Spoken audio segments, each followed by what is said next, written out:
Hey guys, so we're here today to talk about fundraising. I wrote a blog article last year about what fundraising has looked like for us with our kids who have done Truth and Peace and E-Team, and again we're doing Truth and Peace this summer, so we have two daughters that are doing Truth and Peace, and we're going to be working on fundraising for that over the next few months. And I'm just here to share a few tips with you about some things that worked for us, some things that might help you, whether you are fundraising for a summer event or maybe your local ladies group, women's ministry is fundraising for missions or in a program that you guys are trying to raise funds for. So a few things that have been helpful for us. One, we're going to be talking some about selling things and about fundraising. Just make sure that you talk to somebody who is qualified about the legal stuff that goes into that with keeping track of monies and whether or not your church can sell items, or maybe check with your local congregation to see if you guys have any rules in your constitution or anything like that about selling stuff. So all of that stuff is way above my pay grade, but that's stuff that you might want to look into. Now, one of the things that we found when we were working on fundraising is be sure to look at what your skill set is. And now we make custom doormats. Actually, you can see some behind us over there that are drying. We have done that for the past few years. I'm not here to tell everybody to make custom doormats, but what I am saying is that you can think outside of the box. We've done note card sets, and we've made ornaments, and we've made doormats, and we've made cinnamon rolls and cheesecakes. So what we've basically done is look at the skill sets that we have, look at the supplies that we have on hand, and see what is unique to us. What are your abilities? So I would challenge you to look at that. Look at the things that you already have on hand, the things you enjoy doing, because a fundraiser means you're going to be doing a lot of it. So be sure that you're choosing something based off your skill set. I will also say that the internet will lie to you and say something takes 5 minutes when it doesn't. So make sure that it's something that you're comfortable doing, that you're able to do. Second, I would say make sure you calculate your cost before announcing a price for something.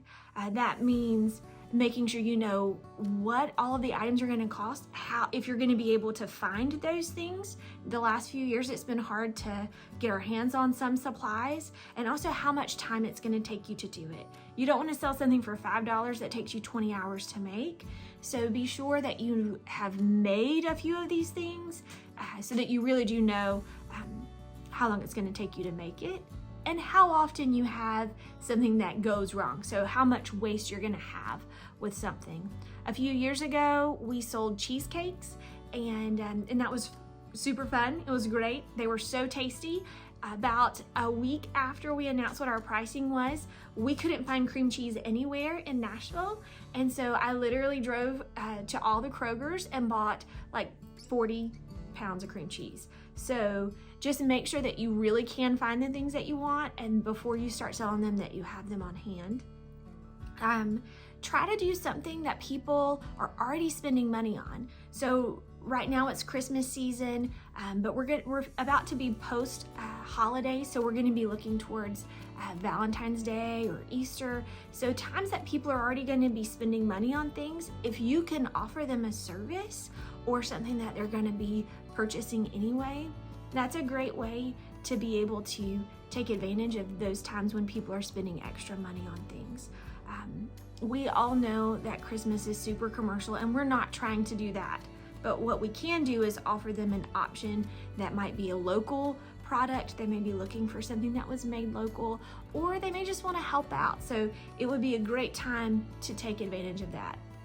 And working on like doing a bake sale around the holidays like Mother's Day or Easter is really great, because people are going to be buying desserts, or maybe it's an opportunity to make it easier on them so they're not having to make something. And finally, I want to really recommend that you look outside of your church. If you're doing specifically like E-Team or Truth and Peace fundraising or mission trip fundraising, your church is absolutely wanting to support you. But sometimes money is tight and we all have a certain amount of money that we're going to be spending on things. So if we keep asking those same people over and over and over to buy something and to support something, that's really hard, especially right now. So I would encourage you, look in your community, on your community, if you have a community Facebook page, or if you have like a library where you can post things on the board. Look at other places that you can take advantage of opportunities to sell or to offer services like babysitting or walking dogs or raking leaves, or just be available to people and put it out there and say, hey guys, I'm willing to do whatever. I'm willing to come and help. I'm willing to come wrap presents for you. Any way that you can do that, especially if you can look outside of your local congregation, so that we're not just taxing our church. We want to be able to serve them and not be a burden in that way. So those are some things that really helped for us with our fundraising. I hope they help you too, and I wish you all the best.